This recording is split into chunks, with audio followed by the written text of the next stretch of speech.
Local Burkinabe news recently reported that the government has frozen the assets and financial resources of more than 113 individuals. These aren't just random names. They include some of the country's most influential figures, former military leaders, top politicians, journalists, and even a former deputy mayor. But wait, was that the only action taken? Not even close. Something big just shook Burkina Faso. President Ibrahim Traoré has frozen the assets of 113 top officials. Yes, 113, after an explosive assassination plot was exposed. This isn't just about political drama, it's about survival, power, and a leader who refuses to back down. Who are these officials? What were they planning? And how did the president move so fast? In a country reshaping itself under Traoré's bold vision, this revelation could change everything. Stay with us as we unpack the shocking details, the high-stakes fallout, and what this means for Burkina Faso's revolution.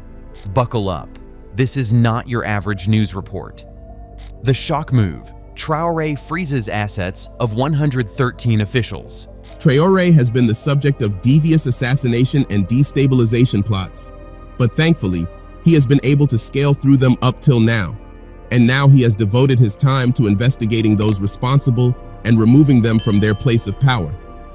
Recently, the local Burkinabe news revealed that the authorities in Burkina Faso have frozen the assets and economic resources of at least 113 individuals involved in the destabilization plot. But is that all that has been done to these coup and destabilization plotters? Let's find out. Captain Ibrahim Traoré is not playing games. In a thunderous move that sent shockwaves through Burkina Faso's political elite, he ordered the freezing of assets belonging to 113 high-profile individuals. We're not talking about low-level bureaucrats. These are former ministers, powerful advisors, wealthy tycoons, and entrenched members of the old guard who've operated for decades with impunity. The timing? Far from coincidental. This decisive action came immediately after a foiled assassination attempt against Traoré himself. But instead of flinching or retreating, the young revolutionary doubled down and went on the offensive. With surgical precision, Traoré launched a crackdown on the very people who, for years, plundered the country's wealth, colluded with foreign powers, and worked tirelessly to sabotage Burkina Faso's sovereignty from within. Their bank accounts? Frozen. Real estate? Seized. Luxury cars and business holdings? Gone. The financial lifelines that once insulated them from justice have been severed. This isn't just about legal retribution, it's a clear moral stance. In a country long suffocated by corruption, nepotism, and elite privilege, Traoré is drawing a bold red line. The era of untouchables is over. He's not just reacting to an attack on his life, he's flipping the entire power dynamic. For the millions of Burkinabe who've demanded accountability, this was more than a political maneuver. It was justice in action. It was hope made real. And it was a warning shot to anyone still clinging to the shadows of the past. Inside the plot, how the conspiracy was uncovered. Insurgents struck Djibo. Dozens of soldiers lost their lives. The target? Many believe it was none other than Captain Ibrahim Traoré. His name didn't appear among the fallen. But was this a failed assassination attempt? Is Burkina Faso's leader now in the crosshairs? Let's uncover what really happened. The assassination plot wasn't a figment of paranoia. It was real, dangerous, and disturbingly organized. Intelligence reports, backed by credible intercepts and internal whistleblowers, confirmed that high-ranking political figures, backed by foreign interests, were planning to eliminate Traoré. The motive? Simple. Traoré's policies were dismantling their empire of corruption. By cutting ties with France, nationalizing resources, and empowering the youth and military, Traoré became a threat to the entrenched system. So, they did what desperate elites always do. They tried to remove him. But here's where it gets interesting. Burkina Faso's new security apparatus, revamped under Traoré's leadership, is no longer leaky or corrupt. It's loyal, agile, and equipped with modern surveillance. They picked up chatter, tracked movements, and even intercepted payments wired from abroad. The plot was supposed to be a clean hit, Traoré taken out during a scheduled event. Instead, the trap snapped shut on the conspirators. Some tried to flee, others were caught red-handed. Traoré, calm under pressure, gave the green light to expose them publicly. This wasn't just about punishing betrayal, it was about restoring faith in the state. In one move, he turned a life-threatening conspiracy into a political victory, proving once again that he's not just surviving in office, he's thriving in it. Who are the 113? Names, power, and betrayal. Traoré has spent months searching for informants and spies, clandestine agents supported by strong Western countries that seek to overthrow Burkina Faso's government and depose him. Here's the issue though. These traitors are unarmed and without uniforms. They are extremely difficult to monitor since they blend in with society and operate in silence. Traoré's genius enters the picture. He followed the money instead of spirits. He put together a group of financial specialists to thoroughly examine the bank accounts of former public servants. They discovered something startling. Some people, massive deposits had been made into the accounts of several of them, who had previously held high positions as generals and ministers. And the sources. The sums were too great to overlook. Doubtful at best. At last, the truth was known. The list of 113 names reads like a who's who of Burkina Faso's shadow elite. We're talking ex-ministers, former intelligence chiefs, business tycoons, and even a few media barons. Many of them were once considered untouchable. These were the people who whispered in presidential ears, brokered backroom deals with foreign powers, and siphoned public funds into offshore accounts. But under Traoré, that era is over. These aren't just political opponents. They're traitors who aligned with foreign entities to undermine national sovereignty. Some had direct ties to the French embassy. Others had long histories of embezzlement and were recently implicated in arms deals with terrorist proxies. What makes this purge different from others in African history is that it's not driven by paranoia. It's driven by proof. Each name is backed by files, audio tapes, and bank records. Traoré didn't just act, he built a case. That's why the public supports this move.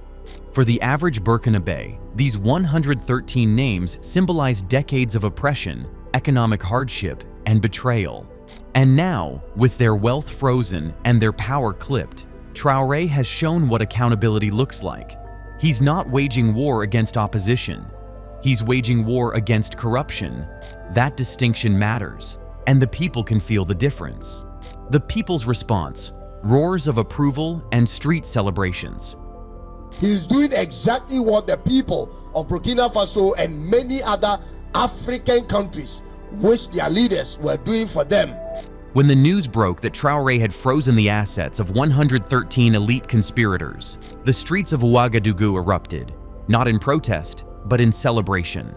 Across the capital and in towns throughout the country, people gathered with flags, drums, and chants. "Vive Traoré!" they shouted. For years, the common people have suffered under a system rigged against them. While elites enjoyed luxury cars and overseas vacations, the average Burkinabe struggled with poverty, insecurity, and neglect. This decisive action by Traoré wasn't just political, it was emotional.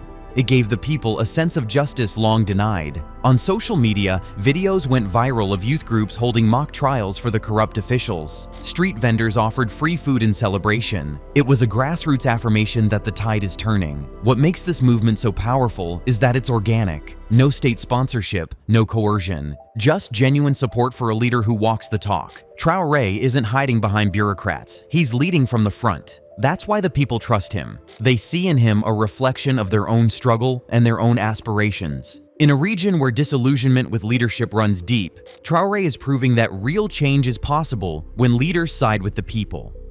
Traoré's strategy: anti-corruption with military precision. Corruption is a major problem that plagues African societies, including Burkina Faso. The current government, led by President Ibrahim Traoré, is well aware of this issue and is taking steps to combat it. Recently, a new anti-corruption strategy has been implemented in order to address this problem.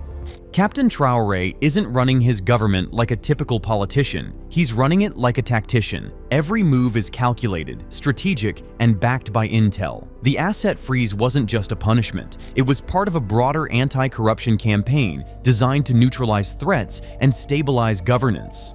By cutting off the financial lifelines of corrupt actors, Traoré is weakening their influence without firing a single bullet.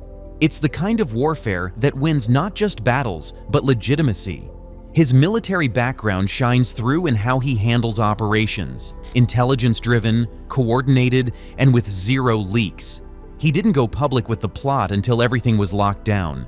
No grandstanding, just execution. That discipline is what sets him apart. He understands that corruption isn't just a moral failing, it's a national security threat, and he's treating it as such. His reforms are touching every sector: mining, customs, education. It's a systemic cleanup. The asset freeze? That's just phase one. More audits, more investigations, and probably more names are coming. Traoré is proving that it's possible to run a clean, accountable administration in West Africa. His playbook is one of bold, calculated risks, and so far, every move is paying off. He's changing the game, one operation at a time. France and foreign meddling, the unspoken link. They managed to distort history by using this rhetoric, including the history of Africa. They could pass off lies as the truth, leading to some young Africans not knowing Africa's history. My biggest regret is having spent a good part of my youth listening to radios like RFI, France 24. I've been living in countries where these radios were the only ones. We would use the programs, record their news to listen to, but after a while, there was a click. I began to understand that they brainwash us. Let's not pretend this plot happened in a vacuum. Many of the 113 individuals tied to the assassination plot have deep, decades-long relationships with French political and economic networks. From defense contractors to media consultants, France has long had its tentacles in Burkina Faso's affairs. Traoré saw this clearly from the start. That's why one of his first moves in office was to sever military ties with France and expel French troops. He knew sovereignty wouldn't come through speeches. It required cutting off the puppeteers. This asset freeze has also exposed the underbelly of foreign meddling. Documents linked to some of the plotters show money transfers from foreign NGOs and business interests that allegedly served as fronts for intelligence operations. France hasn't officially responded, but the silence is telling. Traoré is dismantling the neo-colonial framework piece by piece. That's why this isn't just a domestic shakeup, it's a geopolitical shift. By purging pro-foreign elites, Traoré is asserting Burkina Faso's right to self-determination. He's reclaiming political agency in a region long treated like a chessboard by external powers. And that terrifies the old order. For every African watching from abroad, this is a moment of pride. Traoré isn't just fighting for Burkina Faso, he's fighting for African dignity. Economic shockwaves, rebuilding a nation.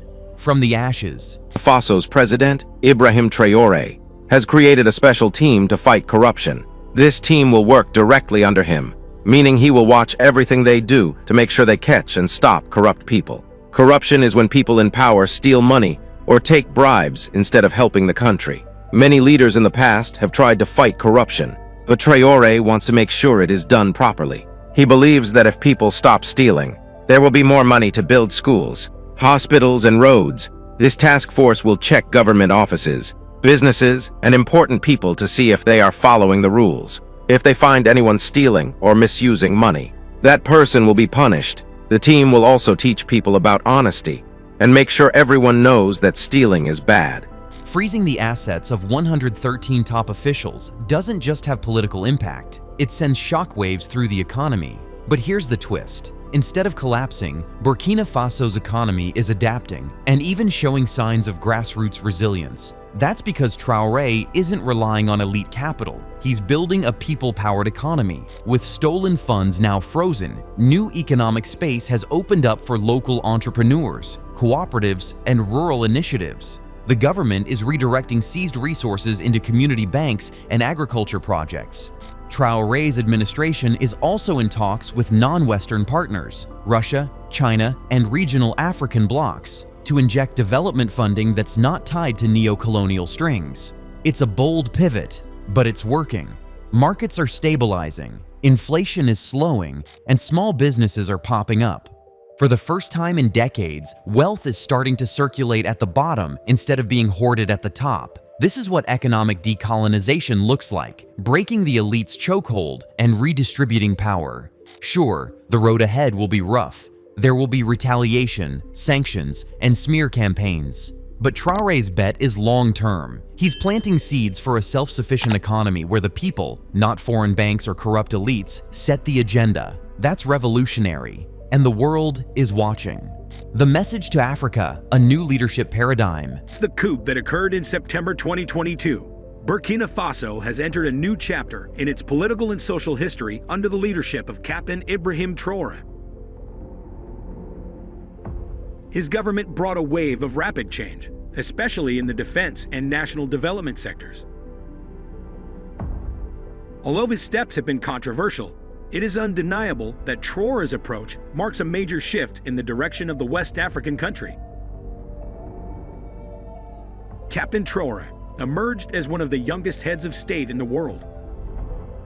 His leadership was driven by dissatisfaction with the previous government, which was considered to have failed to control extremist violence and stem social instability. Captain Traoré's bold crackdown isn't just about Burkina Faso, it's a message to all of Africa. The days of elite impunity are ending. From the Sahel to the Gulf of Guinea, people are watching closely, taking notes. This is leadership that doesn't cower in the face of power. It challenges it. Traoré is proving that a young, principled, and military-trained leader can flip the script on corruption, foreign meddling, and political decay.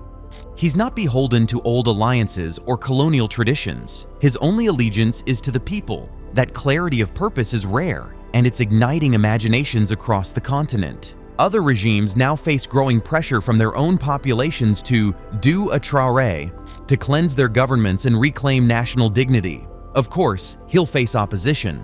Western media will call him a dictator. Foreign diplomats will plot his downfall. But the people know the truth. Traoré has become a symbol, a signal that Africa can stand tall without begging for handouts or playing puppet. He's building not just a new Burkina Faso, but a new model of African governance rooted in justice, strength, and sovereignty. And if the movement continues to grow, we might just be witnessing the birth of a new African era. One leader, one purge, one revolution at a time. President Traoré's crackdown isn't just a reaction, it's a message. Betrayal will not be tolerated in the new Burkina Faso. Freezing the assets of 113 officials is a bold move, but it shows just how deep the rot runs and how far Traoré is willing to go to cleanse the system. The question now is, what comes next? Will this purge strengthen his leadership or stir up even more resistance? One thing's for sure, Africa is watching, the world is watching, and this story is far from over. Hit that like button, subscribe for more real talk, and stay alert. We'll keep you posted.